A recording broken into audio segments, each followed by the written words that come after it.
El Instituto Nacional de Antropología e Historia les da la más cordial bienvenida a este conversatorio José Luis Lorenzo Bautista, una vida dedicada a la prehistoria, una remembranza a 100 años de su nacimiento, y que en esta ocasión vamos a hablar sobre su aporte a la teoría y técnicas de la metodología arqueológica y aplicación de las ciencias naturales en arqueología, que se realiza en el marco de la Feria Internacional del Libro de Antropología e Historia en su edición 32 en su modalidad virtual. Mi nombre es Felisa Aguilar Arellano y fungiré como moderadora en esta charla, en donde la arqueóloga Leticia González, los doctores Manuel Gándara y Joaquín Arroyo nos compartirán varios aspectos sobre esta temática y a lo mejor de manera directa o indirecta, aparte de estas enseñanzas y por supuesto el legado que tenemos hoy en día del profesor José Luis Lorenzo, quien ha dejado huella en la arqueología mexicana. El profesor Lorenzo destacó la importancia del estudio de los contextos arqueológicos, por lo que su método vigilaba la técnica de reconocimiento de superficie, excavación, registro de campo y el manejo de materiales, que finalmente se reflejarían en los resultados del laboratorio y técnicas que permanecen en la actualidad. Para este fin, se dio a la tarea de replicar los laboratorios de apoyo a la investigación y análisis de material arqueológico que conoció en Inglaterra, abriendo paso al estudio de paleobotánica, palinología, paleozoología, edafología y geología, asesorado por expertos internacionales. Obras, podemos hablar, la misma generada por el profesor José Luis Lorenzo, homenajes posteriores, pero qué mejor reconocimiento a estos 100 años de su nacimiento que escuchar de viva voz con quienes lo conocieron, directa o indirectamente, para que nos platiquen, en este caso, sobre este legado que tenemos de él, que tiene que ver con la teoría y técnica de la metodología arqueológica y la aplicación de las ciencias naturales en arqueología. De esta forma, le doy la palabra a la arqueóloga Leticia González, profesora investigadora del Centro INAH Coahuila, para que nos comparta estas experiencias. Adelante, Leti.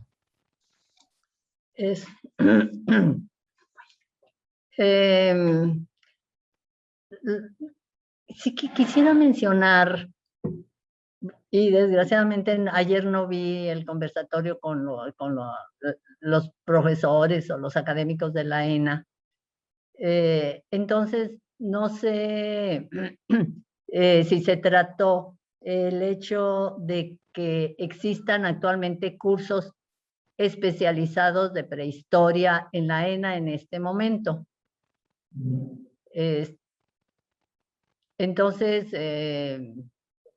porque sería muy importante que existieran tales. De hecho, el interés del profesor Lorenzo por la prehistoria surge en la ENA. Era su maestro, don Pablo Martínez del Río, conocidísimo prehistoriador, internacionalmente conocido y respetado en toda América. Y fue su maestro con quien seguramente tomó clases de prehistoria. Entonces, esa es una de las cosas que me interesaría saber, si realmente hay especialidad de prehistoria en la ENA. Para los que Manuel dice que sabes, si hay, si no hay. Y si gustas responderle, Manuel. Sí, con todo gusto. Hay el curso general de prehistoria, el equivalente a prehistoria y protohistoria que tú llevamos, que tiene que ver con las sociedades cazadores recolectores. Hay un curso general y aparte hay un taller especializado que coordina el doctor Felipe Bate sobre industrias líticas y sobre cazadores recolectores. Se llama en realidad sobre cazadores recolectores y ahí es en donde se forma la gente que luego se va por el campo de la prehistoria.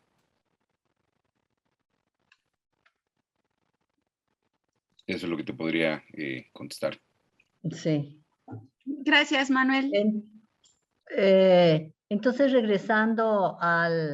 me interesaría regresar al tema del Departamento de Prehistoria, como existió en la época que estuvo el profesor José Luis Lorenzo. Y con la intención de promover o de plantear o sugerir que se recuperara la esencia de los laboratorios actuales, porque actualmente es la Subdirección de Apoyo Arqueológico, que son básicamente laboratorios. La necesidad y la intención que yo pienso tenía el profesor José Luis Lorenzo en su momento era que hubiera arqueólogos también correlacionándose, trabajando conjuntamente con todos los especialistas que sabemos que existen pues en la subdirección. Tal vez esto se podría pensar que lo supliría la Dirección de Estudios Arqueológicos, pero en la DEA yo no conozco prehistoriadores. Como que los arqueólogos más bien que ahí trabajan se orientan bastante más hacia los problemas mesoamericanistas, que implicaría ya agricultura y otros temas muy interesantes, ciertamente, pero que no se refieren tan precisamente a este otro tipo de grupo humano como los cazadores-recolectores o la más antigua población que convivió con especies extintas e incluso cuya tecnología pues también tiene que ver con las actividades de estas mismas poblaciones, que incluso también tiene que ver con las rutas que siguieron las poblaciones que vienen desde el estrecho de Bering hasta la Cuenca de México.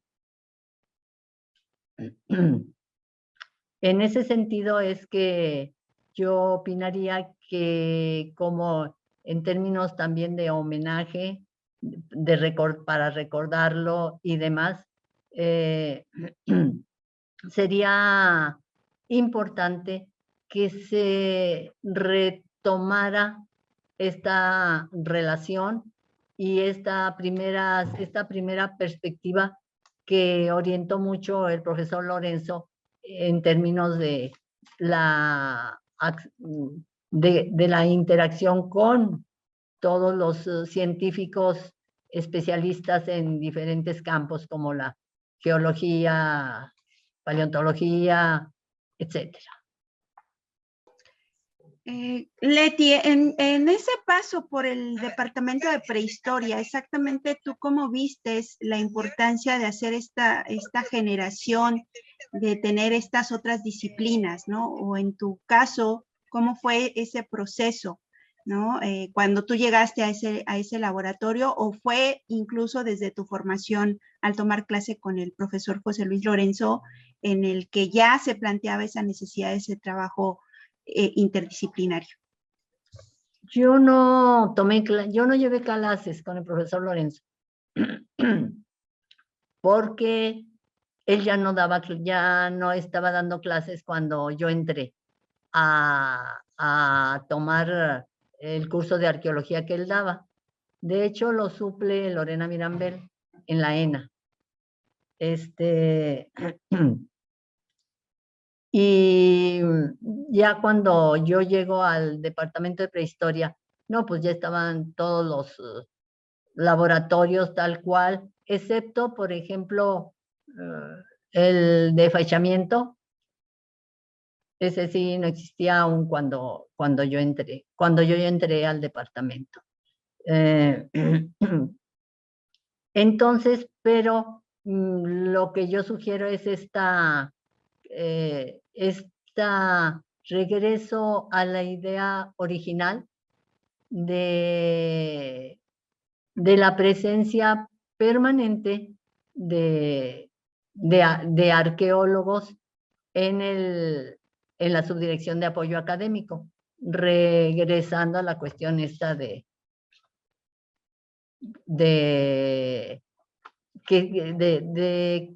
enriquecimiento que se da en términos de las sugerencias que unos y otros pueden establecer para avanzar, ¿no? Y no quedarnos donde mismo. de, bueno, los laboratorios nos proporcionan así como que nada más lo empírico y lo arqueológico, pues no.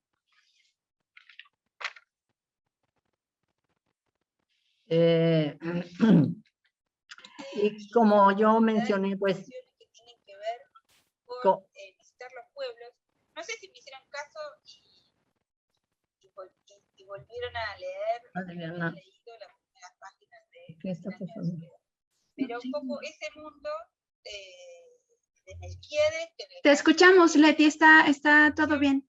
Ah, es que se oye. Soy un audio.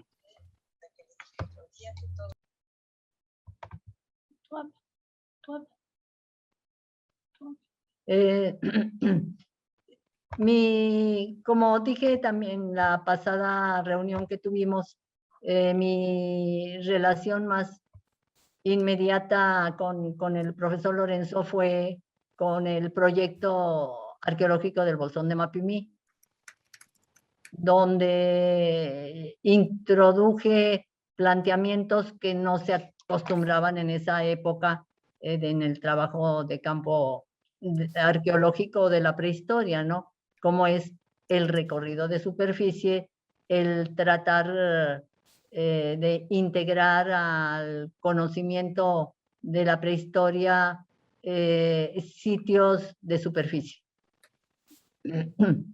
Pero sí aplicando técnicas y métodos. Y en este proyecto del Bolsón de Mapimí, además, también conté con todo el apoyo de los investigadores de los laboratorios, como Tere Olvera y otros de los compañeros que en esa época estaban trabajando ahí. Ellos fueron a visitarme al Bolsón, a tomar sus muestras y a proporcionarme mucha información, afortunadamente.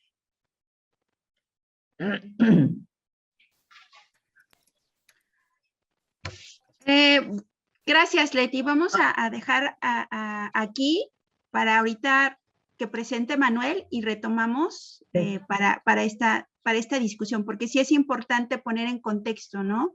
Esa necesidad que ahorita tú planteas de por qué es necesario, y yo creo que también con que nos presente Joaquín este proceso que hoy en día tiene la Subdirección de Laboratorios y Apoyo Académico, que si bien tiene sus inicios en ese departamento de prehistoria. Te doy la palabra, Manuel. Correcto. Muchas gracias. Déjenme servir un poquito de agua, porque también ando con algún problema de la garganta, no nos vaya a espantar a medio camino. Entiendo que esta transmisión está dedicada más bien a nuestros amigos del gran público. Nos da mucho gusto que sigan estas transmisiones del FILA, que son sensacionales cuando las presentaciones son en vivo. Normalmente hay un montón de gente que no necesariamente es especialista que viene a vernos. Entonces, en ese tono es que pienso presentar lo que voy a presentar. A los colegas que quisieran ver cosas un poco más especializadas, les recomiendo la serie genial de conversatorios que tuvimos hace apenas una semana y algo, y que están disponibles en el canal de TVINA, en donde varios de nosotros también participamos, y ahí profundizamos un poco más en cuestiones técnicas que ahora creo que para el gran público quizá no son de tanto interés, porque requieren algunos antecedentes que nos tomaría aquí mucho tiempo tratar de explicar. Yo diría que el maestro José Luis Lorenzo, que como explicaba muy bien ahorita Leti, no fue ya nuestro maestro, ya no estaba dando clase en la escuela, nos dio dos conferencias nada más en un curso que daba la que sí fue nuestra maestra, la queridísima Lorena Mirambel, pero era increíble, uno se daba cuenta que era un tipazo con una formación internacional de primer orden y que tenía unas convicciones muy, muy firmes que a veces lo metieron en problemas porque tenía una personalidad también muy fuerte, pero realmente líder en muchos sentidos de la arqueología en ese momento, hizo 4 contribuciones que yo creo que al público general le pueden parecer interesantes. 2 serían en el campo de la teoría, que tiene que ver con por qué hacemos lo que hacemos, con por qué hacemos las cosas de la manera que lo hacemos, para quién las hacemos y hasta dónde podemos llegar. La arqueología siempre se ha debatido mucho en donde, cuáles son los límites, porque no estamos hablando con la gente como haría una persona, un antropólogo social, un etnógrafo que los entrevistan. Lo único que nos quedan son pues pedacitos de cosas, esqueletos, ¿no? Pedazos de edificios, pinturas, Y entonces, a partir de este material tenemos que tratar de ver hasta dónde podemos llegar. Entonces, él aportó en ese sentido, no solo expandiendo lo que podríamos hacer como arqueólogos, sino más ubicándolo en un contexto. Hasta entonces se pensaba que sí, claro, la gente del pasado pues vivía en algún tipo de ambiente, pero el ambiente se considera como una especie de telón de fondo, como una escenografía de teatro que sabemos que no es de veras, ¿no? Y realmente no se estudiaba, lo que se estudiaban eran los objetos, sobre todo los objetos más bonitos, los objetos más antiguos, o los objetos que caracterizaban a un grupo en particular, y lo demás como que no se le ponía tanta atención. Entonces ese fue un segundo aporte que tiene que ver con algo que ahorita les voy a comentar ya en detalle, que es lo que se llamó la escuela ambientalista. El primero va a tener que ver con la influencia de un arqueólogo australiano, un señor Gordon Child, que puso en jaque a la arqueología de su época a partir de los 30 del siglo pasado, perdón. Entonces, son los dos grandes aportes, yo creo, teóricos, que ahorita les voy a decir en qué consisten en más detalle. Y en el campo de la técnica, él introdujo una manera de hacer excavación, que es una de las tareas fundamentales que hacemos los arqueólogos, con un grado de precisión que no se había visto. Es una técnica que no inventó él la retoma de lo que habían hecho los ingleses y los franceses, sobre todo los alemanes, y la trae a México. Y entra en un conflicto porque muchos de sus colegas pensaban que era demasiado costosa, demasiado detallista, demasiado tardada, pero que asegura precisamente que las metas que estaba planteando él, como las metas de la arqueología, se cumplen. Sin esa información no podemos llegar a donde quisiéramos. Entonces, la introducción de las técnicas de excavación estratigráfica y tridimensional, que ahora suena raro, pero lo explicaré, es su tercer aporte, y su cuarto aporte sería derivado de este enfoque que llamamos ambientalista, el hecho de que para él y la gente con la que él se había formado, el ambiente no era un telón de fondo, era fundamental para entender por qué los humanos somos como somos, y entonces había que estudiarlo, y esto implica tomar muestras de polen, de semillas, muestras de suelo, muestras de piedras, aunque no estén trabajadas por los hombres, sean del entorno, hacer una serie de análisis muy complicados para los cuales no había una infraestructura realmente sólida en México, que él crea, ¿no? Y entonces todas estas técnicas de análisis paleoambiental, que yo solo mencioné en qué consisten, ya seguramente mis colegas, sobre todo Joaquín, que es un súper experto en esta cosa con todos los años del mundo de experiencia, pues quizá él aborde en mayor detalle. Entonces me regreso un poquito al primero de estos aportes. La discusión a partir de los 30, 40 y los 50 ya era muy clara sobre los límites de la arqueología. Es que algunos colegas en Europa, es donde se había ido a formar el maestro José Luis Lorenzo, él fue a estudiar ahí casi terminando la carrera de antropología en México, ¿no? A donde había llegado como refugiado por la Guerra Civil Española. Se termina sus estudios aquí y se lanza a estudiar a uno de los lugares que era de los más importantes, los líderes en la arqueología mundial, que es el Instituto de Arqueología de Londres. Y ahí estudia con algunas de las personalidades más destacadas que había en ese momento, y entonces se mete en esta polémica en donde uno de los lados decía, los arqueólogos recuperamos tan poquitas cosas, porque por ejemplo, las cosas orgánicas se pierden los tejidos, los objetos de cestería, se pierde la propia piel y carne humana, se destruyen las cosas que están hechas con paja, con madera, ¿no? Entonces quedan muy poquitas huellas, y esas huellas que quedan hay que estudiarlas con mucho cuidado, pero son muy limitadas. Entonces lo único que podemos hacer en la arqueología es, bueno, recuperarlas, describirlas, dibujarlas, pesarlas, etcétera, y luego ver cuáles son más características de ciertos grupos que de otros, así como los grupos indígenas o étnicos de hoy tienen cosas que los caracterizan, ¿no? Por ejemplo, todos recordamos los trajes negros que usan los tzotziles hasta la fecha, ¿no? Y es muy característico, no es tan fácil encontrarlo en otro lado. Pues así, en arqueología encontramos cosas que nos permiten identificar que eso es de este grupo. Todo el mundo piensa en las cabezotas olmecas, por ejemplo, eso es típico olmeca, donde encontramos una cabeza de esas, seguramente anduvieron por ahí los olmecas. Entonces, la arqueología consistía en buscar estos tipos que llamamos diagnósticos y luego ver cómo se distribuían en el mapa, ¿no? Y luego qué tan antiguos eran, por lo cual se seguía una técnica que consiste en que uno va excavando, seguramente han visto alguna vez una excavación arqueológica, y se ven diferentes tipos de tierra, se ven de diferente color, de densidad, de dureza, los famosos capas o estratos, y esos estratos normalmente los más profundos son los más viejos. Y entonces había que saber a qué estrato pertenece el objeto que estoy estudiando.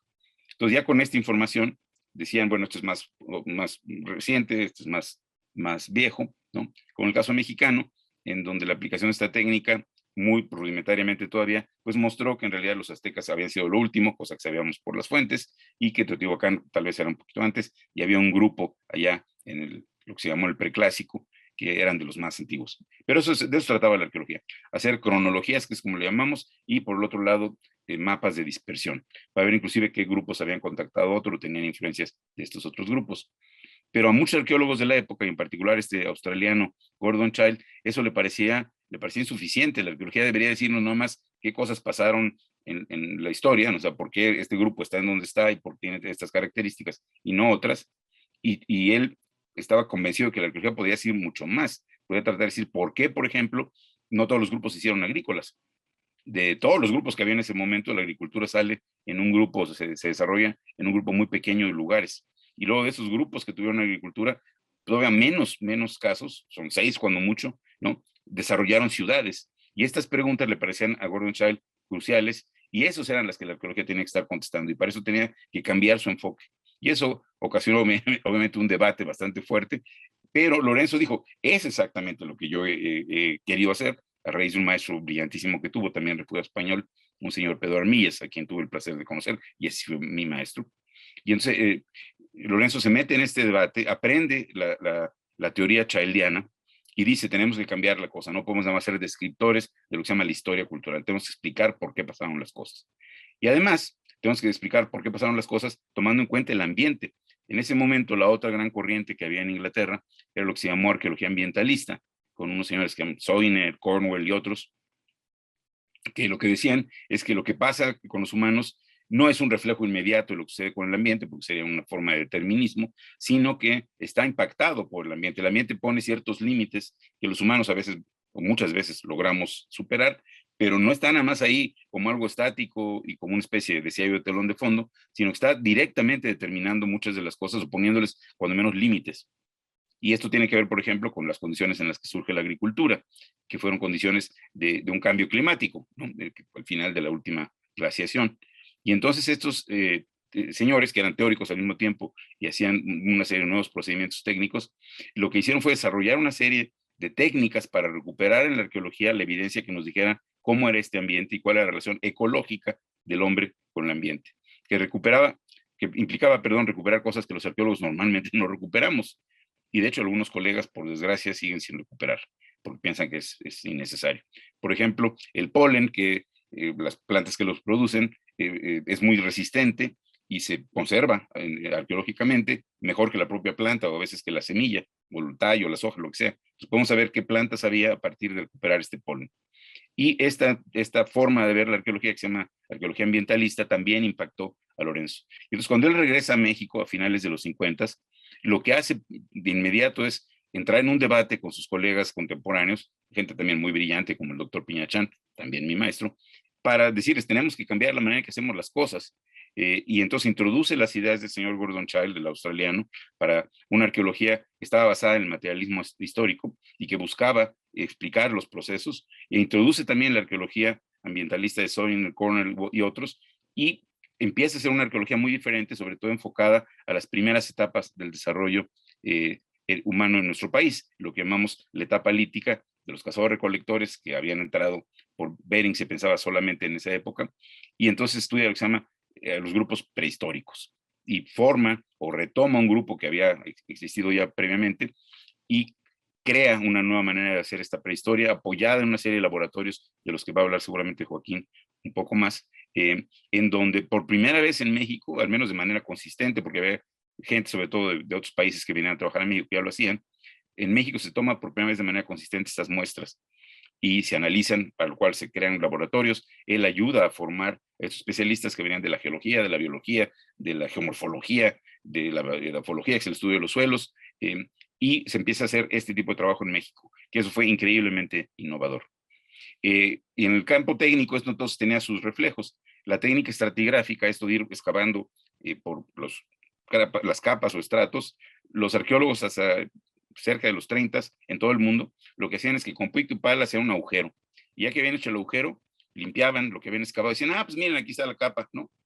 Y a partir entonces de eso seguían excavando, pero ya por bloques de 20 centímetros, de 40 centímetros, aunque la estratigrafía dijera, bueno, este estrato está entre dos de estos bloques, ¿no? Vamos a meter en una bolsa cosas que eran de dos épocas distintas. Y la gente decía, no hay problema, porque tipológicamente luego las podemos separar. Y esto se criticó desde hace mucho tiempo. En los 30 hubo gentes en Inglaterra precisamente y en Francia, y dicen, eso no sirve. Tenemos que excavar, y donde cambie la capa, donde cambie el color, la dureza, la consistencia, etcétera, de la capa, eso va a otra bolsa, ¿no? Y ya era un primer avance, que se llama excavación estratigráfica por capa. Pero además, en cierto tipo de contextos, en donde las cosas quedaron exactamente donde la gente quiso que quedaran, por ejemplo, un entierro en donde una ofrenda, una ollita de ofrenda, querían que quedara junto a la cabeza, entonces es importante registrar que ahí estaba. Siempre se habían tomado fotos, en cuanto hubo fotografía, por supuesto, y se dibujaban las cosas, pero aquí lo que se pedía es que se tomaran las medidas, con estas coordenadas que aprendieron ustedes en la escuela, seguramente cartesianas, de las posiciones de cada objeto significativo en estos contextos especiales. Y esto requiere tiempo, requiere pues, tener como un hilo con un nivel y metro, y estar cada vez que sale una cosa de estas parando la excavación para hacer estos registros. Es una técnica compleja, pero ¿qué permitiría? Y hoy lo podemos hacer físicamente, que si yo quiero regresar a mi laboratorio y reconstruir cómo estaba el entierro, lo podría hacer. Y hoy se puede hacer de manera virtual, maravilloso. O sea que recupero tal cual lo que acabo de excavar y lo pongo otra vez ahí. Y eso me permite entender cosas muy finas, qué tan cercano estaba, debajo de qué no estaba. Entonces, esa técnica que se llama técnica excavatoria tridimensional, desarrollada sobre todo en Francia, ahí la depuraron, la trajo Lorenzo también consigo y la empieza a instrumentar. Y se meten broncas con sus colegas porque ellos excavaban con pico y pala, a veces no había ni hilos para registrar de dónde salió la cosa, entonces decían, esto es un abuso, esto no nos sirve a nosotros, y excavamos grandes pirámides. Y entonces, al igual que su maestro, el doctor Armillas, lo que hace es retomar el término que Armillas les había puesto a estos otros, que eran arqueólogos muy, muy serios también, y algunos de ellos también formados en Europa, les llamaban piramidiotas, porque lo que les interesaba era recuperar la pirámide, mientras que Lorenzo decía, no, lo que tenemos que recuperar es la información sobre el grupo. Entonces, déjenme tomarme un minuto o dos más, creo que estoy todavía en tiempo, para explicar el último aporte que tiene que ver con este trabajo interdisciplinario que nuestra querida colega, compañera y sister mía, Linda Manzanilla, destacó en los conversatorios previos que tuvimos, que era el trabajo interdisciplinario, porque no se trataba nada más de que yo le paso al especialista en plantas, a un paleobotánico, porque estudia las plantas del pasado, le paso mi muestra y hay que me diga de qué se trata y lo pongo en un anexo, un apéndice. Se trataba de que juntos estudiamos las cosas. Y entonces hay que tener claridad, tanto los arqueólogos como los especialistas en paleoambiente, de qué lugar juega eso. Voy a poner nada más un ejemplo de una idea que ya no desarrolló Lorenzo, que yo sepa, ahorita me corregirán mis colegas, porque era prehistoriador, él estudiaba pues, cosas antes del 2500 para atrás, ¿no? Del 5000, del 10,000, cosas bastante antiguas, mientras que la mayoría de los arqueólogos estudiamos cosas, pues en donde ya hay pirámides, ya había aldeas, ya había casas fijas, etcétera. Es decir, Teotihuacán, que es para algunos la primera ciudad de América Latina, no sería el tipo de contexto en donde trabajaría el profesor Lorenzo. Sin embargo, ahí andaba.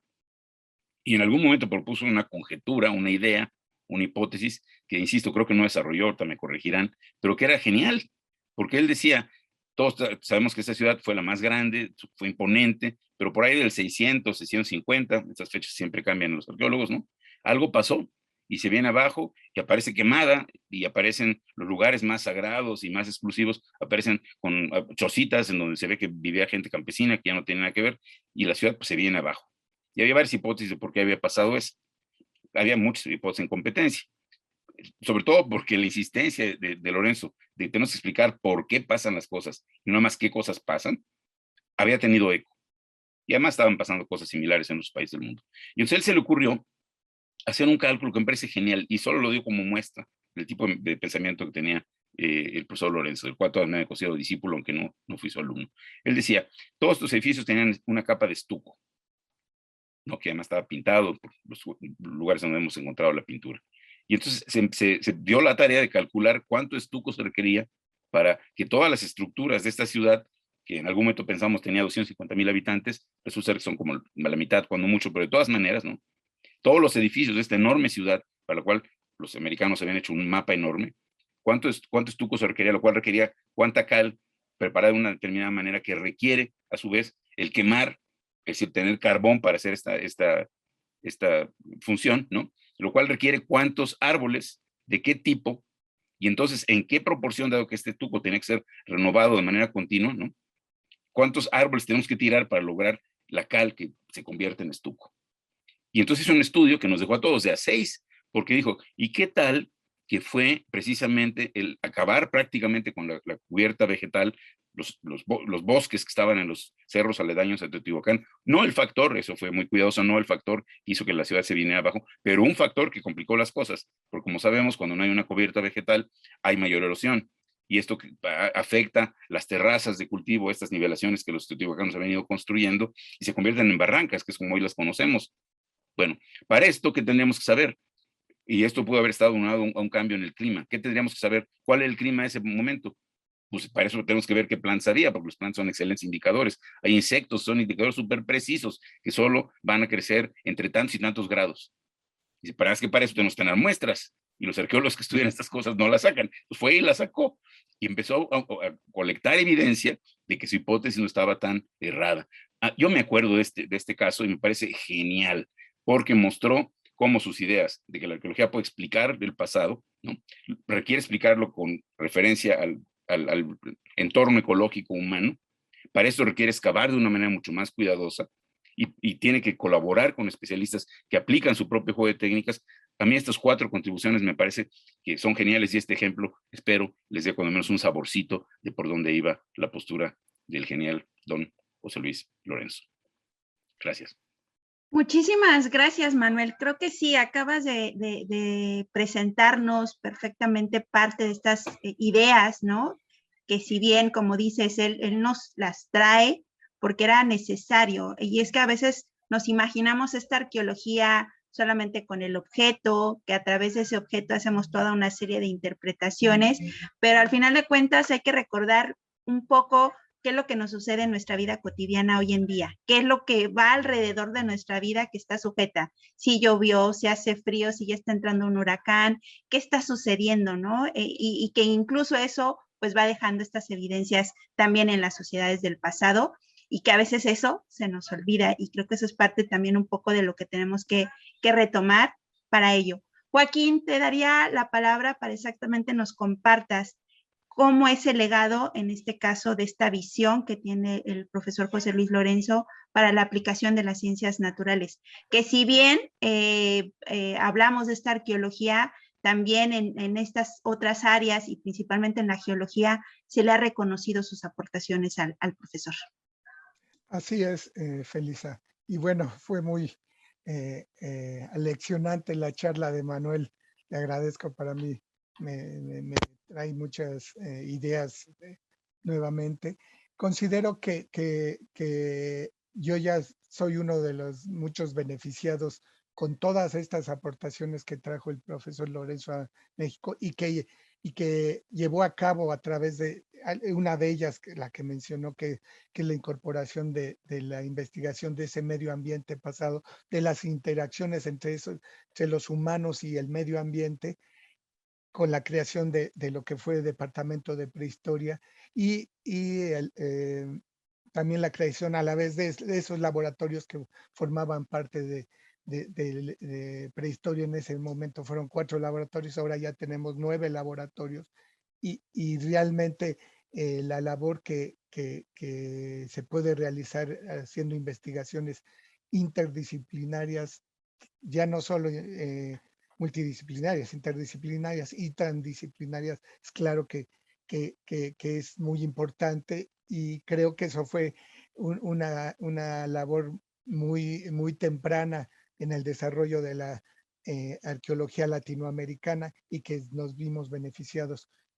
Ya para 1963 que se crea el laboratorio de entonces paleozoología, hoy arqueozoología, con el esfuerzo del profesor Lorenzo y del profesor Ticul Álvarez, y otros laboratorios, paleobotánica también, por ejemplo, se comienza una labor que poco a poco ha dado muchos frutos. De hecho, otro papel importante, no solo los laboratorios, con los laboratorios se crearon las colecciones, también hubo apoyos para que esas colecciones pudieran ir no solo creándose, desarrollándose, creciendo y manteniéndose, porque bueno, finalmente su mantenimiento es es muy caro, ¿no?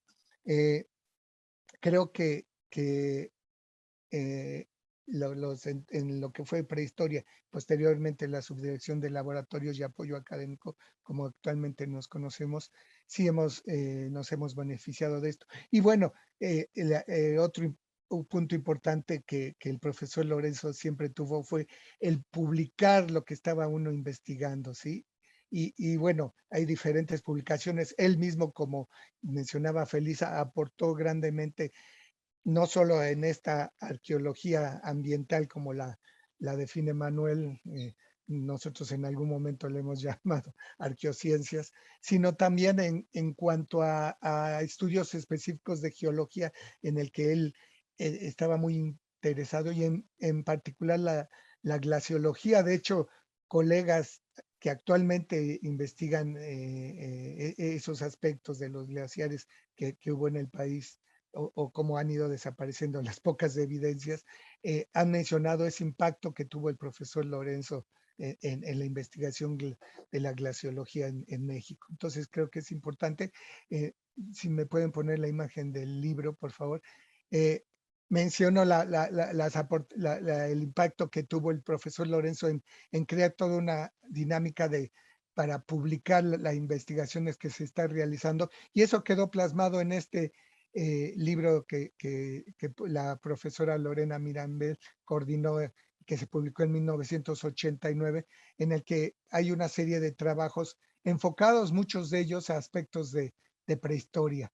Y en particular, de hecho, mencionaría uno que el profesor Ticul Álvarez realizó y que tuvo a bien invitarme, en el que nombramos un mamífero fósil en honor del profesor Lorenzo, un ratón tlacuache, la marmosa Lorenzoi, que bueno, en términos de estudios zoológicos siempre es un honor para la gente que lleva una especie a su nombre. Entonces creo que el profesor Álvarez quiso dejar clara la labor del profesor Lorenzo en la creación del laboratorio de arqueozoología.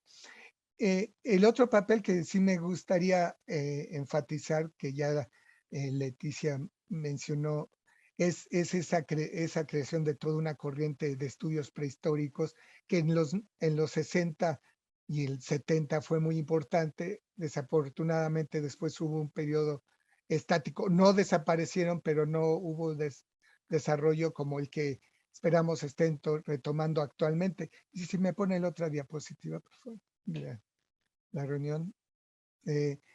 Y para eso quiero presentar una diapositiva de una reunión que tuvimos hace ya más de 10 años, en el que, basados en ese impacto que comenzaban a tener nuevamente los estudios prehistóricos, tratamos de reunir a los especialistas en ese momento en el país. Ahora ya hay mucho más y seguramente no estuvieron todos, pero bueno, aprovechamos la venida de un prehistoriador de talla mundial, el profesor Eudal Carbonell, aquí con sombrero, que tiene a su cargo las investigaciones en el sitio tan importante de Atapuerca, y que eso aglutinó a una serie de investigadores de prehistoria. De esto está la maestra Leticia, está la profesora Mirambel aquí atrás, y está otro colega que, bueno, desafortunadamente el año falleció, su estimado Concho, José Concepción Jiménez, que todos juntos en diferentes momentos en los pasados 20 años hemos tratado de mantener la investigación prehistórica viva, y bueno, más ahora con el interés que los colegas de la ENA, como la doctora Irán Rivera, la doctora Tamara Cruz, han demostrado hacia mantener la investigación prehistórica. Y aunque, bueno, la maestra Patricia Pérez, que está a cargo del laboratorio del doctor Bates, el de lítica, todos ellos estamos tratando de que esto se mantenga y se desarrolle.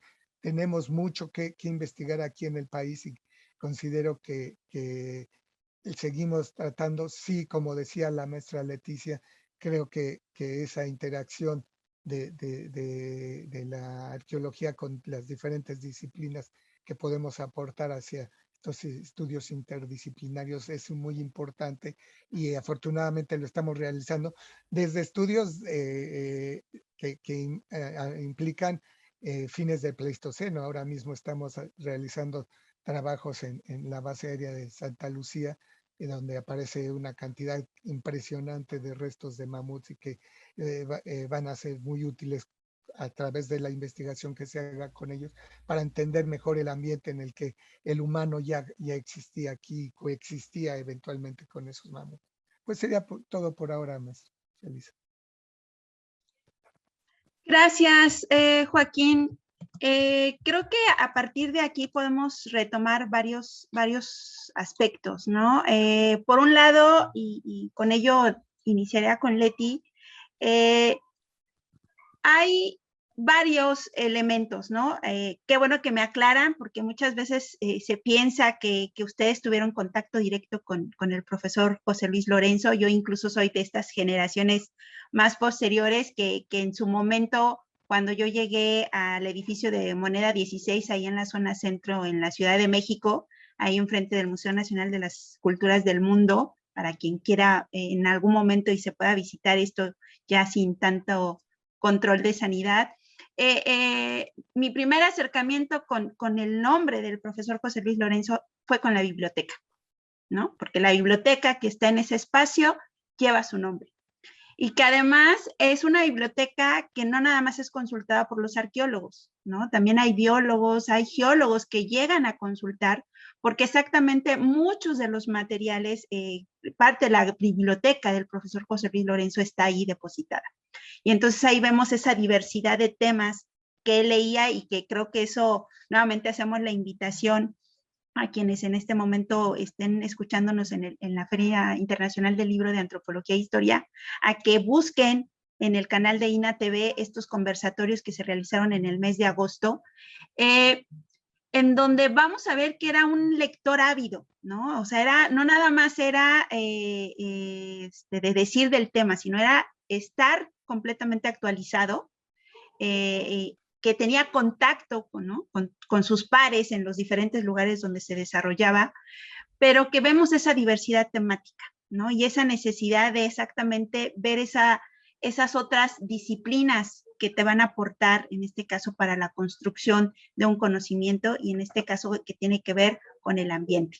Entonces, para mí ese fue el acercamiento con el profesor José Luis Lorenzo. Entonces, muchas veces siempre asocio que quienes estuvieron en el departamento de prehistoria de seguro tuvieron contacto con él, ¿no? Entonces, qué bueno que me hacen esa aclaración. Sin embargo, ustedes heredan, ¿no? Parte de esta formación, por un lado, pues al tener contacto directo con la profesora Lorena Mirambel, y que de alguna manera también estuvieron en ciertos momentos, a lo mejor en el departamento de prehistoria o en el desarrollo de otros proyectos que siguen esta línea, ¿no? De la sistematización, de esta cuestión técnica, del registro adecuado, pero sobre todo este planteamiento de qué otros elementos te pueden aportar en la discusión, ¿no? De lo que tú estás haciendo. Y de ahí retomo, Leti, un poco con lo que tú iniciaste en la charla, ¿no? Esa preocupación de estas nuevas generaciones que se están formando, que contengan estas ideas, porque algo muy importante que hay que resaltar es exactamente ese enfoque de los trabajos que tuvo José Luis Lorenzo a esa prehistoria, ¿no? A esos estudios del cuaternario, no en donde la evidencia se hace de otra manera, ¿no? La recuperación de la evidencia no es que encuentres la pirámide, lógicamente son otros datos, ¿no? Son otros elementos en los cuales tú tienes que observar. Y yo creo que a partir de ahí se hace esta recuperación de información. Entonces, en este sentido, Leti, tú en ese proceso y sobre todo, ¿cómo llevas esta formación que recibiste en el Departamento de Prehistoria hoy en día al estado de Coahuila, por ejemplo?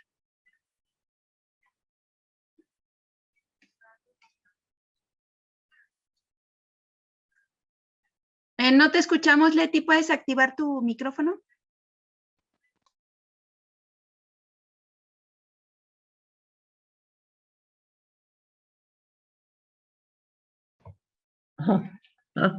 Listo. Okay. Hoy, en la sesión pasada yo recordaba cómo me había relacionado más con el profesor Lorenzo, porque yo me enteré, como a mí me interesó siempre el desierto, una vez que vine a Torreón me enteré que había un laboratorio en esta zona protegida del Bolsón de Mapimí, y era un laboratorio del Instituto de Ecología de México.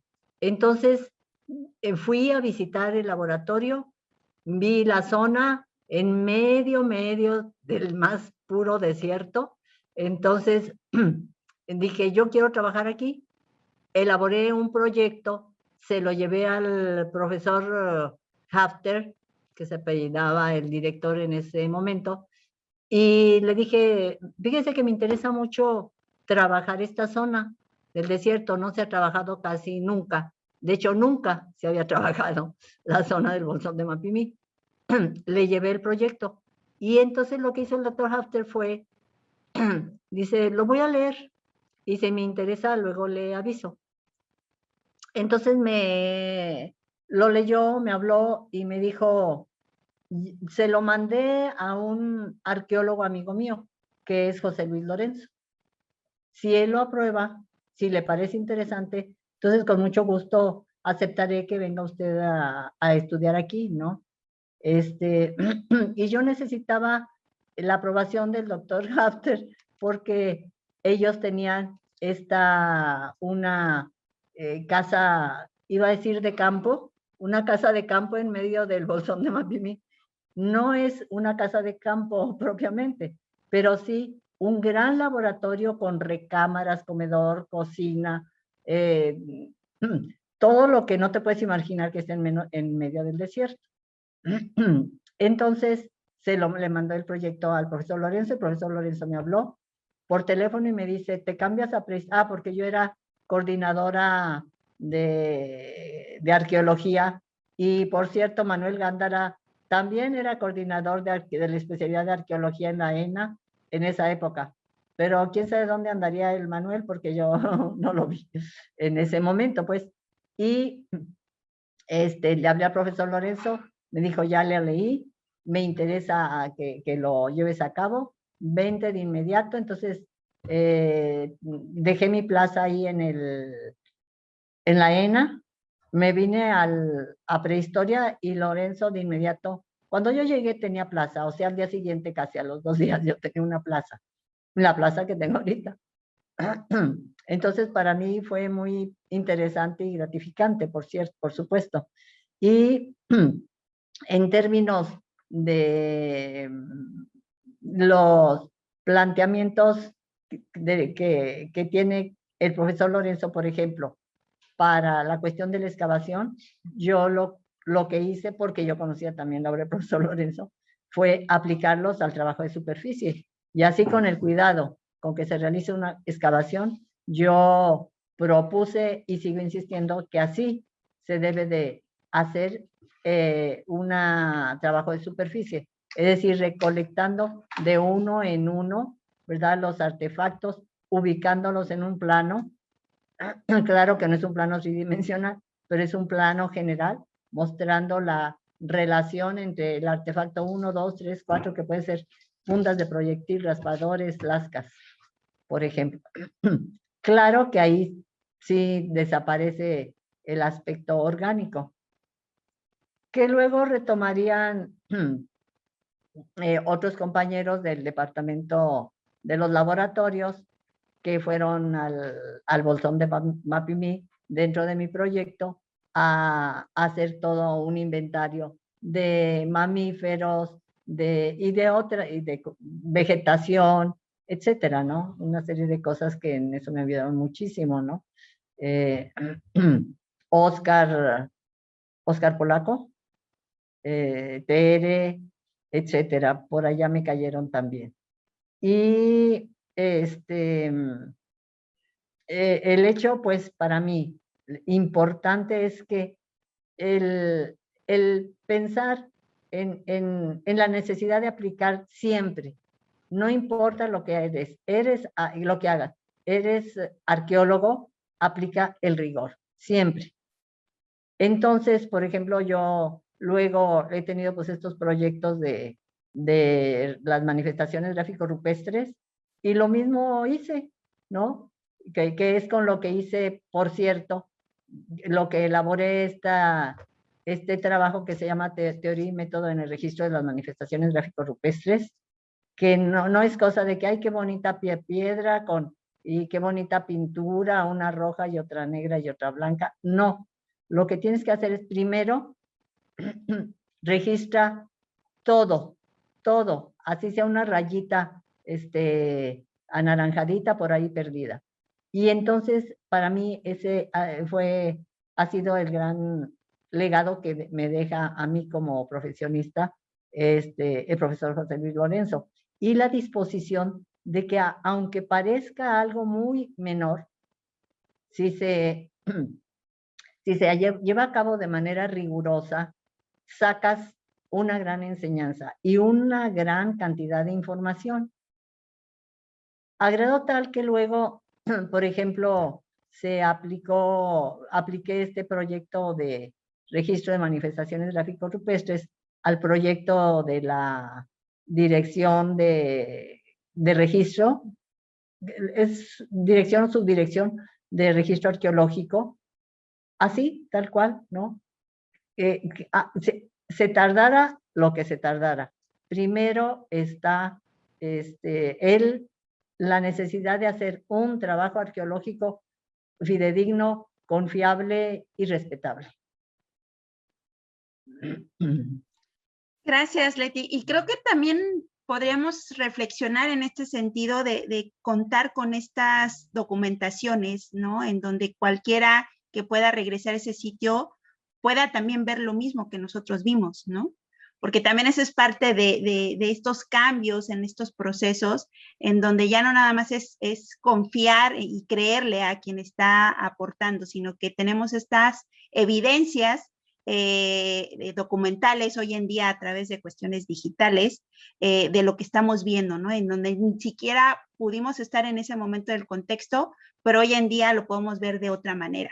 Y creo que también eso a veces se nos olvida, porque de repente llegamos con estas nuevas tecnologías y como si fuera la gran aportación, pero creo que por ahí podríamos retomar el para qué, ¿no? Y yo creo que fue un parte de las discusiones cuando el profesor José Luis Lorenzo llega con esta propuesta metodológica, no se entendía el para qué, ¿no? ¿Para qué iba a funcionar toda esta sistematización? ¿Para qué hacer este registro, este cambio de no nada más ver el objeto, sino ver todo este proceso de depósito de los sedimentos y qué más allá? Emmanuel, con estas 4 aportaciones, ¿no? Que tú nos diste muy bien de sintetizar y compartir con nuestra audiencia, ¿no? Que a lo mejor ahorita está conociendo la obra del profesor José Luis Lorenzo y que les invitamos a que vean este trabajo, ¿no? Tú en tu experiencia, yo sé que ahorita ya no haces como tal arqueología de campo, pero lógicamente en tu formación fue algo muy importante, pero ¿cómo traduces estas aportaciones ahora en estas nuevas tareas que tú haces de la comunicación? ¿No? ¿Cómo llevarlo? ¿Cómo hacer esa transformación de eso que tú aprendiste y lo ejecutaste en campo, pero ahora que buscas hacer esa transmisión del conocimiento? Muy bien, Felisa, déjame comentarte, porque antes de dedicarme ahora a lo que ahora hago, que es básicamente divulgación de la arqueología a partir de los 90s finales, pon tú, ¿no? Antes de eso, pues yo fui de los que, como un grupo muy dilecto de colegas, pues llevamos las ideas de Lorenzo fuera del departamento de prehistoria, que era en donde estaba concentrado. Y la gente era receptiva, ¿no? Cuando tú decías, es que esto va así, pues sí. Y entonces en el proyecto Tula, de Eduardo Matos, que había sido también alumno de Lorenzo, no hubo dificultad de que de repente la excavación fuera auténticamente estratigráfica, que a mí me dejaron hacer pozos estratigráficos con registro tridimensional. O sea, lo pudimos aplicar de inmediato, ¿no? Y hubo otros, doctor Litva quizá el más destacado, porque en el momento en que se veía que prehistoria estaba en riesgo de desaparecer, él le dio un gran impulso desde el Instituto de Investigaciones Antropológicas del UNAM a la formación de prehistoriadores, que es creo que donde está ahorita la vanguardia, con gente que trabaja inclusive en sitios viejísimos del África, ¿no? Son gente como Alejandro Terrazas, Guillermo Acosta, son arqueólogos prehistoriadores que son de primer orden. Entonces, muchos otros de sus discípulos llevaron estas técnicas a otros lugares del país donde fueron bien recibidas. Algunos colegas, sobre todo quizá los que ya no estaban en edad como de hacer cambios muy importantes, dijeron, pues sí, está muy bien para sus sitios de prehistoria, pero yo sigo haciendo las cosas como las hacía, ¿no? Y pues, generacionalmente esto ha perdido fuerza, y lo que ha ganado fuerza es lo que impulsamos desde la Escuela de Antropología en los cursos que él había originalmente diseñado, que heredamos nosotros. Y seguramente no le tocó a Leti verme, porque andaba yo en Michigan, ¿no? En el 78 ya me fui y dejé la coordinación, pero me tocó a mí heredar el curso de técnicas arqueológicas de excavación de Lorenzo, que estar en unos zapatos dificilísimos de llenar, ya te imaginarás, pero ahí tuve la gran fortuna de que mi maestro, realmente el maestro directo en excavación, fue Jesús Mora. Y entonces lo convencí a él y a Carlos Rodríguez, que trabajaba también en prehistoria, de que me acompañaran a formar a los alumnos. Y entonces hicimos un proyecto que duró poco en el sitio de Abasolo, en la Caldera, de la Caldera, en un cerro ahí que está el Cerro Guanímero, en donde aplicamos estas técnicas que hemos aprendido y donde hicieron favor de visitarnos los colegas de los laboratorios. O sea, los alumnos tuvieron un contacto con esto. Y eso se continuó en la Escuela de Antropología cuando nos cambiamos de local y fuimos al que tenemos ahora, allá a un ladito de Cuicuilco. Es decir, estas ideas que originalmente ocasionaron mucha roncha, porque aparte el maestro era de veras de un carácter fuertecito, y tú ya lo conociste, pero híjole, había que andarse con mucho cuidado, ¿no? Y entonces las polémicas con él eran de miedo. Sin embargo, sus seguidores tratamos de ser un poquito más suaves y logramos un impacto, y lo mismo se logró en otros centros de trabajo. En antropológicas no hubo ninguna dificultad, porque Litvak estaba convencido que estas cosas eran importantes. Tan es así que fundó otros laboratorios de lo que hoy llamamos arqueometría, que sería el uso de estas técnicas científicas aplicadas a la arqueología. Hoy ya no les llamamos como antes se le llamaba, incluyen otras cosas que nunca tuvo prehistoria, que sean equipos de prospección a través de las sustancias químicas que quedan, a través del magnetismo de la Tierra. O sea, esta herencia no se murió, porque me daría mucha pena que por el rápido recuento que hice un ratito se pensara que no, pues los necios siguieron haciendo las cosas como les... No, no, no. La gente no es tan necia. Y además he de decirles que todavía en Estados Unidos, por ahí de 1977, 78, había un libro de texto que decía que había dos maneras correctas de excavar: esta estratigráfica y otra por niveles arbitrarios. O sea, que no era un problema solo mexicano, era un problema mundial, y por eso fue que Lorenzo se metió en una polémica que era de carácter internacional. Ese lado, afortunadamente, yo creo que ahorita ya ganó. No tuvimos tanto éxito en la continuación de los estudios de prehistoria, y ahí la razón tiene que ver con el hecho de que lo arqueológico monumental está muy ligado a nuestra identidad nacional.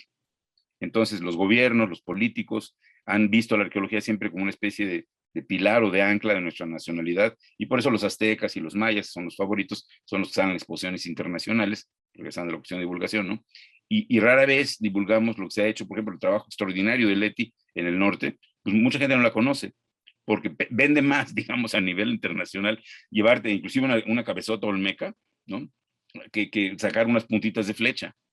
Y ahí ha fallado, según yo, el trabajo de divulgación de la importancia de estos grupos. Y la idea que se tenía durante mucho tiempo es que los cazadores-recolectores pues era la gente más sencilla, ¿no? De hecho, durante un tiempo se les llamó hasta salvajes, cosa que ya no se hace, porque su economía es relativamente simple, su organización social es simple, son grupos pequeños, ¿no? Y entonces la gente decía, bueno, pues estos pobres cuates nunca salieron de ahí, ¿no? No pudieron salir de ahí. Bueno, una de las cosas que yo aprendí, ya no de Lorenzo, sino de mis maestros en la Universidad de Michigan, me dejó a mí de a 6. Cuando yo me entendí, tuve que estudiar, porque ahí decían, sí, tú serás muy arqueólogo de pirámides, pero aquí vas a estudiar otras cosas, maestro. Y pum, me pusieron a estudiar los Shoshone, que son un grupo indígena de Estados Unidos en la cuenca de California, ¿no?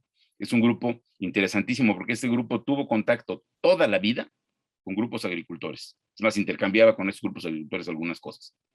Conocieron la agricultura. Supuestamente el problema de los cazadores-recolectores es que como no inventaron la agricultura, se quedaron ahí atorados, ¿no? Entonces tienes a los Shoshones que vivieron todo el tiempo con grupos agrícolas y pudieron haber empleado la agricultura, porque había zonas donde pueden haber cultivado, y dijeron, Y entonces uno dice, ándale, ahí hay un problema interesantísimo, ¿no? Parece que eran mucho más listos que nosotros, porque resulta ser que es mucho más costoso en términos de trabajo ser agricultor. Y a veces en ese contexto más riesgoso. Y entonces la importancia que tienen los cazadores-recolectores para entender este y otros procesos es enorme. O sea, cómo un grupo y en dónde y por qué la gente, contra su mejor juicio, seguramente por un error, porque la agricultura aparentaba dar resultados muy redituables en muy poco tiempo, ¿no? Hasta que se venía abajo la fertilidad del suelo. Estudiar ese problema ya nada más, por ejemplo, para eso requerimos historiadores, requerimos todo este asunto que ahora ya ustedes llaman de otra manera, pero llamamos nosotros paleoecológico, ¿no? Entonces yo creo que ha faltado divulgar la importancia de este trabajo y eso ha visto su equivalencia en el financiamiento que se tiene, el personal que se tiene, y solo algunos locos como mi querido brother Felipe Bate, que no han bajado, ¿no?, la guardia, siguen formando en la ENA a gentes que son las que ahora hacen esta nueva generación de prehistoriadores. Entonces terminé yo diciendo que a mí lo que me impactó, aunque era especial, alguna vez que yo le conté, porque yo sí mantuve contacto con él toda su vida, ¿no? Que de lo que estaba yo empezando a hacer, me decía, oiga, pero eso es como para Zabludovsky, ¿no? Que es mentira porque él apoyó la creación de un programa en museos en donde yo estoy ahora, que es la Escuela Nacional de Conservación, Restauración y Museografía. O sea, tenía interés en la divulgación. Y me dijo algo así, oiga, pero eso es como para Zabludovsky. Nuestros espectadores más jóvenes no van a saber quién es Zabludovsky. Era un señor que tenía un programa de noticias muy famoso, 24 horas ahí en Televisa, y como que me regañó, como que eso era medio pérdida de tiempo, ¿no? Que es inconsistente, porque él lo había hecho, no con Televisa, pero había hecho esfuerzos de que esto se muestre. Como tú dijiste, si no se publica, queda muerto. Y si no solo se publica, sino que se hace llegar al público general, no va a servir. Entonces, en cierto sentido, aunque ahí no, digamos que no, más bien me regañó, entonces como buen estudiante suyo, indirecto, ¿no?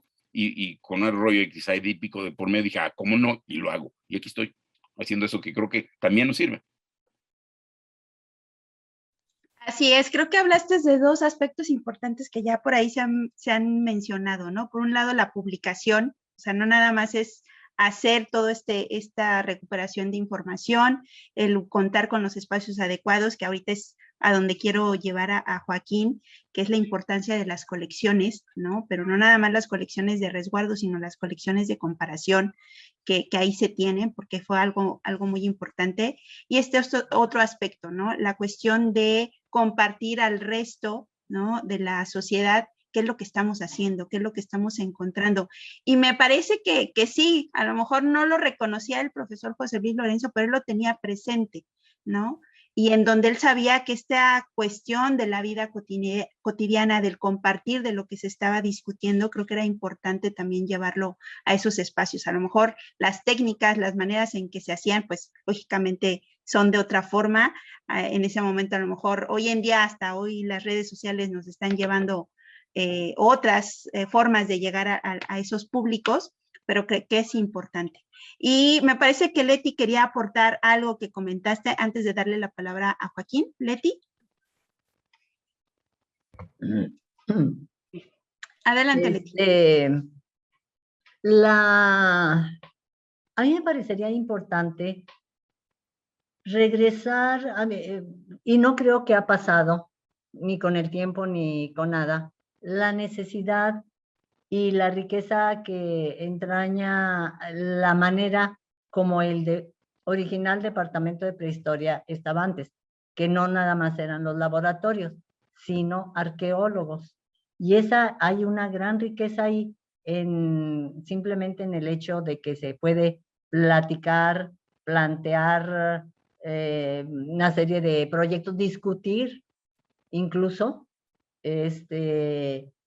y yo sí pienso que es necesario regresar a lo que era el Departamento de Prehistoria antes, es decir,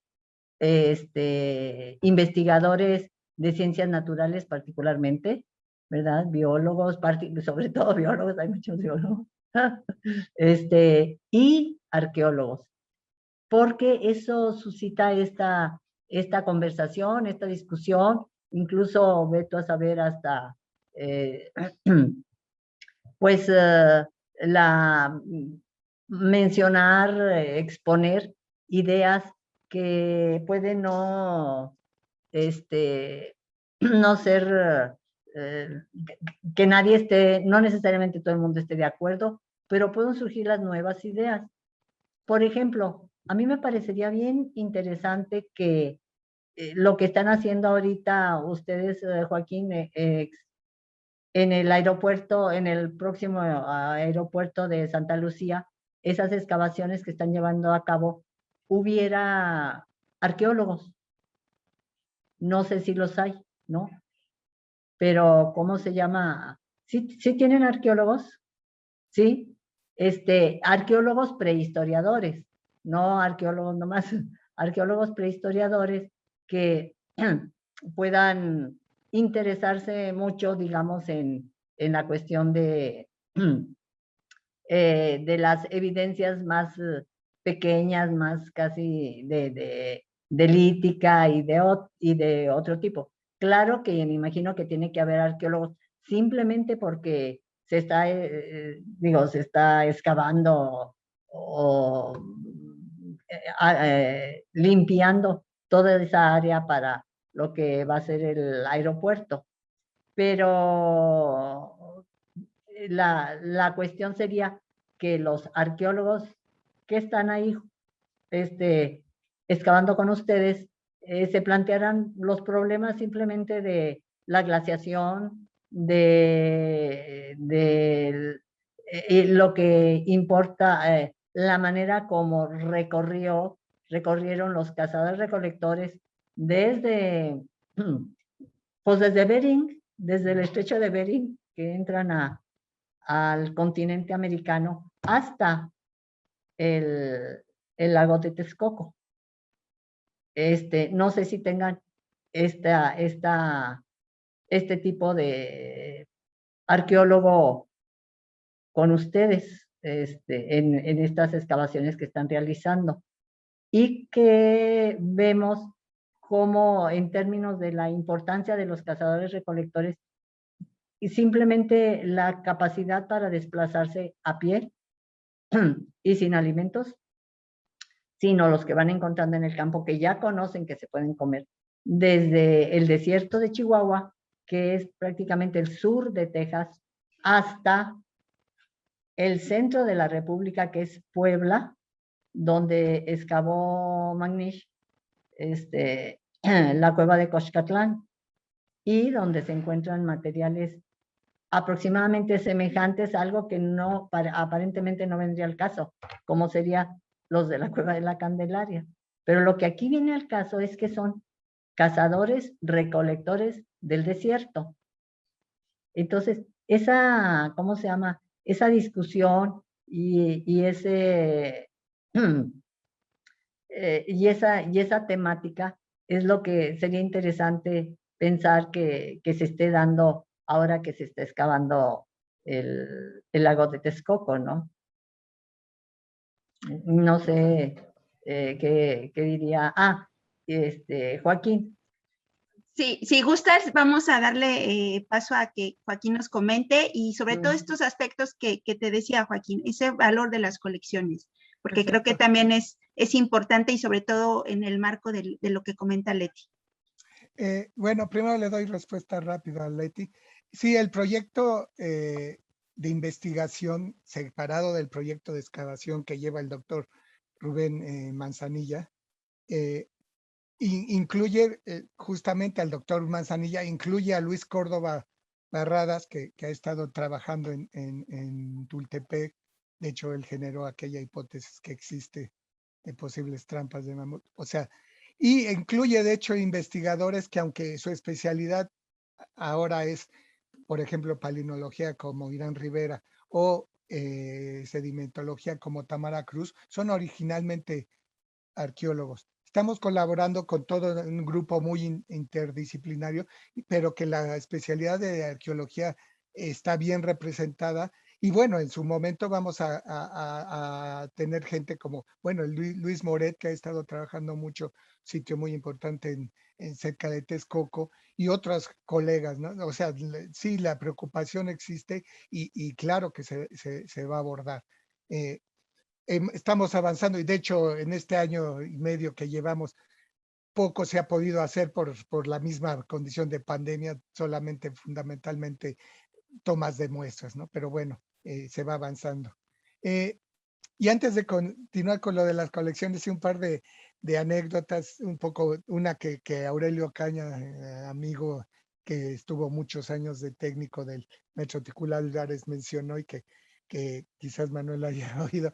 con respecto al profesor Lorenzo, algo que Aurelio recuerda muy bien es que diario que llegaba a Moneda, diario pasaba a todos los laboratorios y a charlar con la gente, qué estaba haciendo la gente, qué preocupaciones podían tener, qué futuro tenía lo que estaban haciendo, ¿no? Eso Aurelio lo tiene muy presente y lo mencionó el día que tuvimos el conversatorio dirigido a ciencias naturales.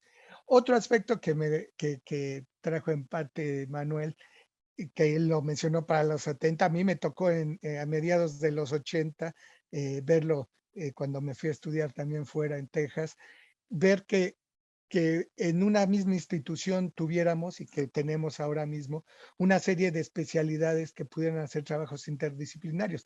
Afortunadamente también el Instituto de Investigaciones Antropológicas ahora la tiene, la ENA lo ha desarrollado, aunque igual en parte en colaboración con laboratorios, otras instituciones en el país también están tratando de desarrollar. Cuando a mediados de los 80, al menos en Texas, sí, las especialidades estaban en diferentes instituciones. Entonces, la colega prehistoriadora con quien estuve, Eileen Johnson, que trabajó el sitio Lubbock Clay Landmark, tenía que buscar a colaboradores de otras instituciones, geólogos, zoólogos, botánicos de diferentes instituciones en el país, en Estados Unidos, para poder hacer los análisis. Cuando en México ya teníamos los laboratorios que pudieran hacer ahí todos los análisis y aún de manera gratuita, ¿no? Porque allá Eileen Johnson tenía que buscarse recursos para cubrir los costos que tenían todos los demás, que eran colaboraciones, sí, pero había costo, ¿no? Entonces, bueno, ese me parece importante mencionar ese detalle. Sí, yo mencioné las colecciones, ese fue un punto muy importante que trajeron a colación en su momento el profesor Ticul Álvarez en zoología al menos, Lauro González en botánica, con respecto a la necesidad de tener estas colecciones, no solo para poder preservar todo lo que se estaba recuperando en los depósitos, sino también para poder hacer las identificaciones, porque un punto muy importante, y eso un colega muy querido y que desafortunadamente se fue pronto, Óscar Polaco lo dejó claramente establecido en su protocolo de investigación arqueozoológica que hay no solo para Templo Mayor, sino para todo el país, de esa necesidad de una identificación lo más precisa posible de lo que estamos tratando para poder proporcionar información adecuada para que quienes van a interpretar, los arqueólogos, ambientalistas, los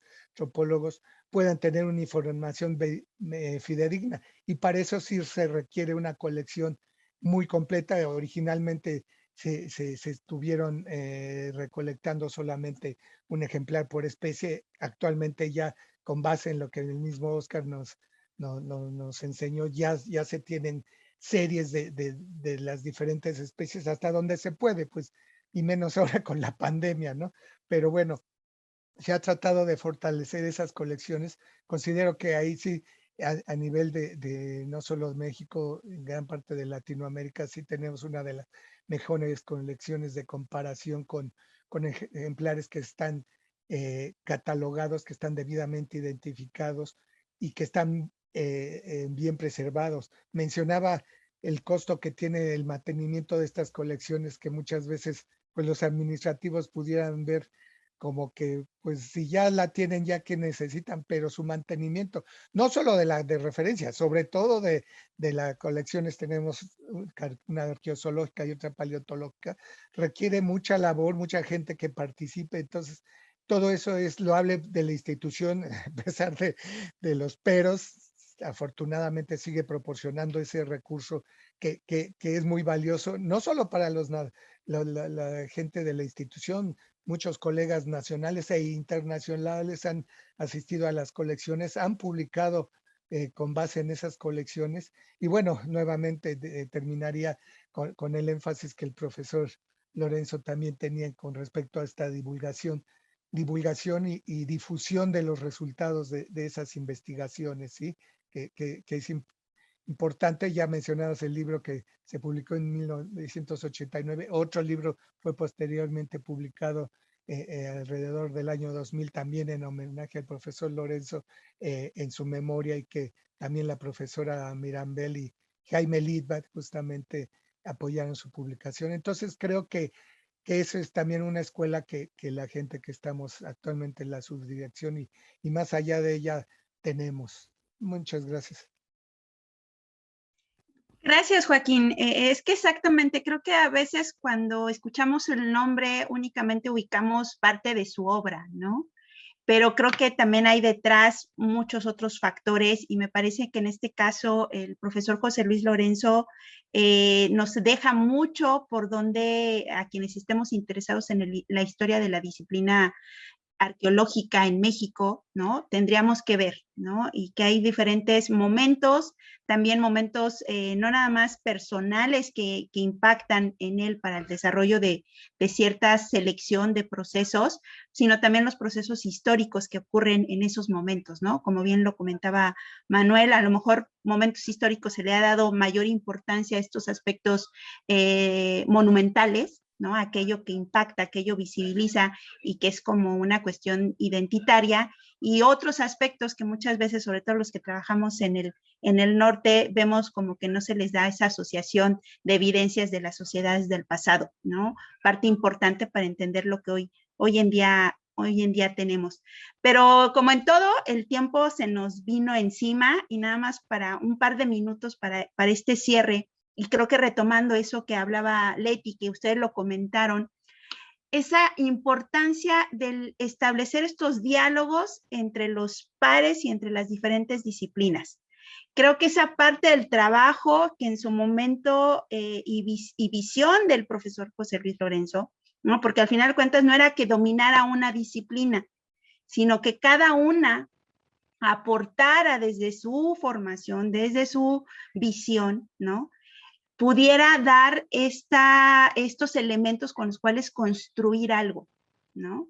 Y que no nada más se vea como me parece que también eso hay que plantearlo. Hay gente que desgraciadamente solamente lo ve como el dato, ¿no? Hay que presentarlo nada más, pero no integrarlo en esas interpretaciones. Entonces, creo que aquí, y eso es lo que les propondría a ustedes para este cierre de 2 minutos para cada uno, que nos dijeran cómo se podría replantear realmente pasar de únicamente una disciplina a esa transdisciplina. Leti, yo sé que tus grupos de trabajo así son, no nada más eres tú, hay antropología física, hay biólogos, hay geólogos, pero ¿qué necesitaríamos, no? Para que esto se vuelva a retomar y que esté presente, porque me parece que solamente lo tenemos en palabra, ¿no? No en un hecho, o por lo menos no en todos lados.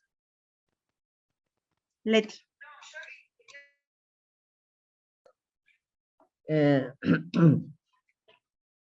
Mira, yo lo que pienso es que se debería de regresar al planteamiento original del profesor Lorenzo y la relación con los laboratorios y los especialistas, ¿no?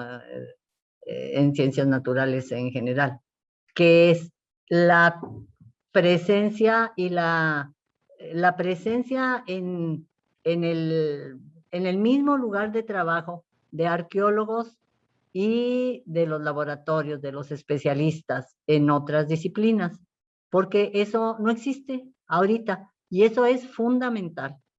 Yo creo para retomar, digamos, el espíritu de Lorenzo, que haya arqueólogos que a su vez puedan hablar, empaparse de los temas que ustedes como especialistas en sus determinados campos puedan aportarle al arqueólogo prehistoriador para establecer bien que estamos con la cuestión de la prehistoria. A mí me interesa mucho que haya prehistoriadores, no únicamente que haya un arqueólogo o muchos arqueólogos allá excavando tridimensionalmente, ¿no? Como dice Manuel.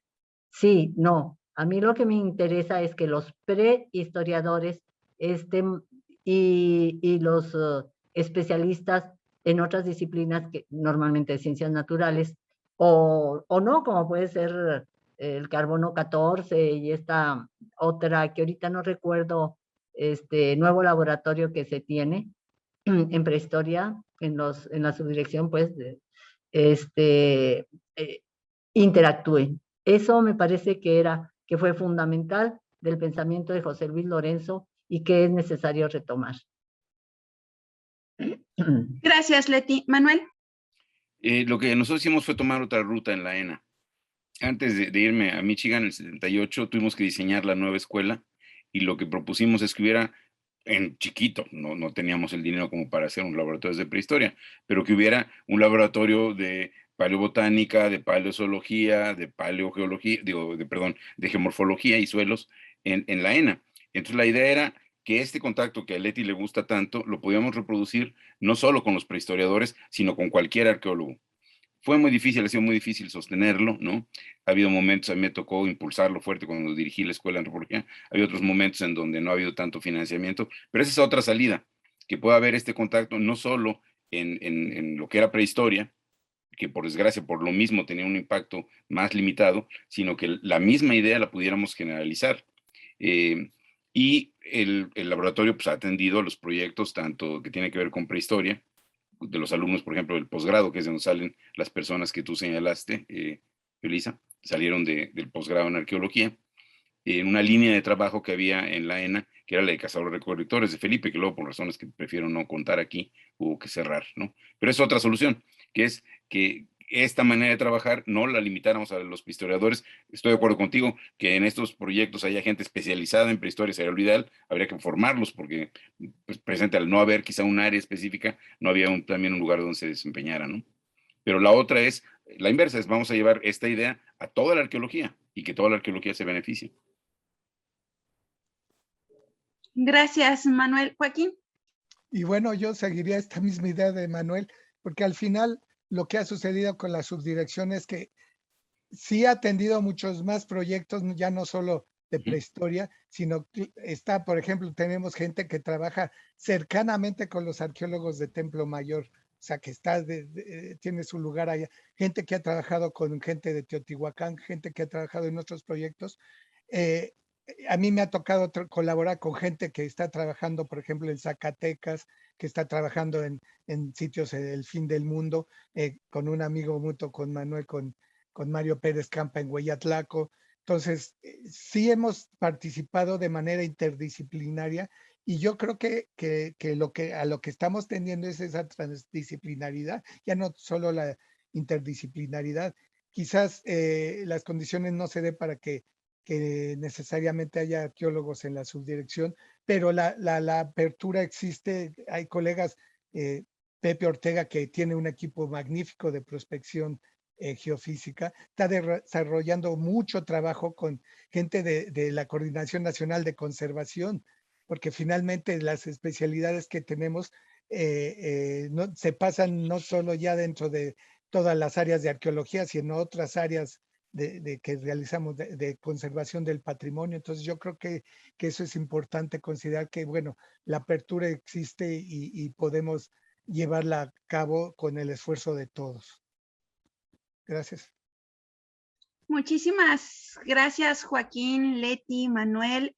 Creo que pues siempre el tiempo nos falta para tratar de analizar y en este caso más bien reflexionar, ¿no? En este caso, toda una propuesta que en su momento tuvo la oportunidad del profesor José Luis Lorenzo de llegar aquí con estas ideas que venía y viendo de fuera, tratar de implementar y establecer grupos de trabajo para ello. Entiendo que a muchos de estos primeros estudiantes que él tuvo, incluso los mandaba directamente para que se prepararan con los especialistas que habían en aquella época para que regresaran en México y siguieran esa línea. Me parece que eso es súper importante porque eso es parte a veces de lo que nos falta, ¿no? Seguir estableciendo líneas de trabajo, porque hay múltiples, no solamente hay una, y creo que eso es loable de todo este proceso, y en particular en el tema que nos tocó el día de hoy para compartir con todos los que están siguiendo las actividades virtuales de la Feria Internacional del Libro de Antropología e Historia, pues es compartir este legado, ¿no? Esta visión que tuvo el profesor José Luis Lorenzo, que si bien en algún momento recayeron en los estudios del cuaternario, particularmente en lo que es la prehistoria, pero que hoy incluso están integrados en otros proyectos de investigación arqueológica.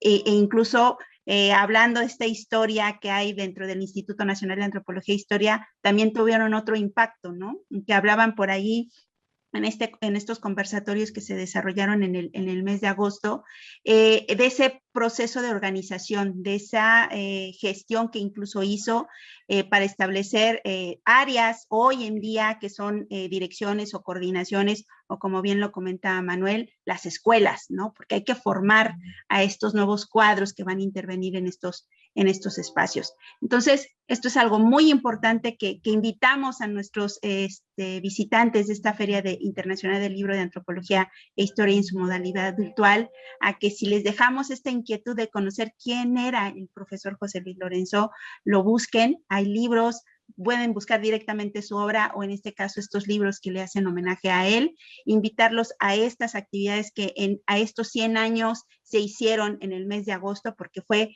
exactamente el 18 de agosto de 1921 cuando nace José Luis Lorenzo en Madrid, España.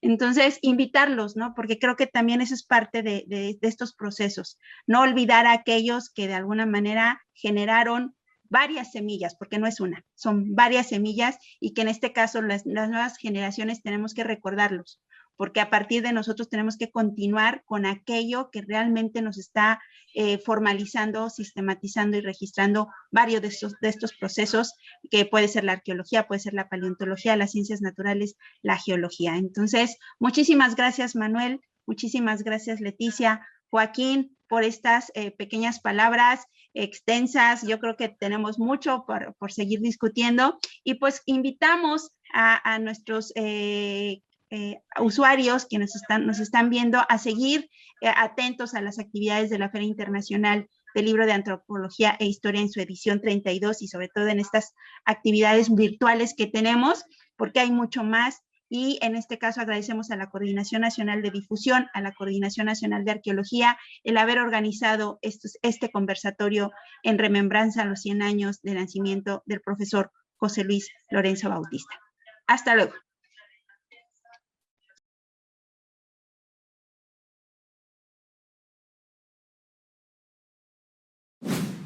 Gobierno de México.